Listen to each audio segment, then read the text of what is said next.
भगवान राम ने जल समाधि कैसे ली और कैसे अपने धाम गए हैं। वाल्मीकि रामायण के अनुसार जब राम जी ने अपने भाई भरत, लक्ष्मण और शत्रुघ्न के सभी पुत्रों को अलग अलग राज्य दे दिया, लक्ष्मण का त्याग कर दिया, तब एक दिन राम जी ने गुरु वशिष्ठ से कहा कि गुरुदेव, अब जाने की आज्ञा दो, मेरा जाने का समय हो गया है। तो गुरु वशिष्ठ ने कहा कि हे राम, मैं जानता हूँ, मैंने अपनी अंतर आत्मा से ये सब जान लिया है। तुम न कहीं आते हो न जाते हो, आप मायापति हो, ये तो आपकी माया है।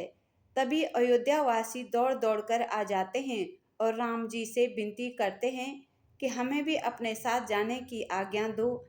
आपके सिवाय यहाँ हमारा कोई नहीं है। अगर आप हमें यहीं छोड़ेंगे तो हमें लगेगा कि आपने हमें यम दंड दे दिया है।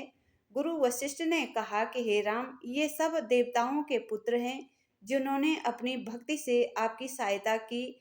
आप तो भक्त वत्सल हैं, इन्हें भी आने की आज्ञा दो।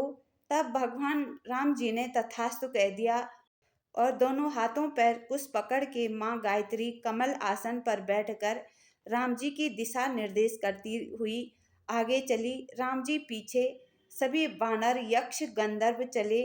अब राम जी सरयू में गए, तभी ब्रह्मदेव प्रकट हो गए और कहा कि हे राम, आप सरयू में अपने चतुर्भुज विष्णु रूप धारण करो।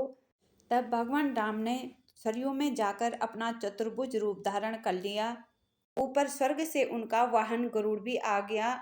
भगवान गरुड़ में बैठ गए और अर्थ और मोक्ष के प्रतीक भरत शत्रुघ्न भी भगवान में लीन हो गए। और भगवान ने लंकापति विभीषण को दीर्घ काल तक अपने राज्य में रहने के लिए कहा और भगवान जगन्नाथ की भक्ति करने के लिए कहा। हनुमान को कहा कि तुम मेरी आज्ञा से धरती लोक पर मेरा गुणगान प्रचार करोगे और कलयुग के अंत तक एक ही चरण रहेगा। उस समय भक्तों को आपकी बहुत जरूरत पड़ेगी।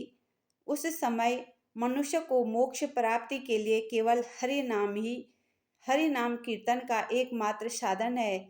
इसलिए तुम कलयुग के प्रलय तक यहाँ रहोगे, ऋक्षराज जामवंत द्वापर युग के अंत तक रहोगे।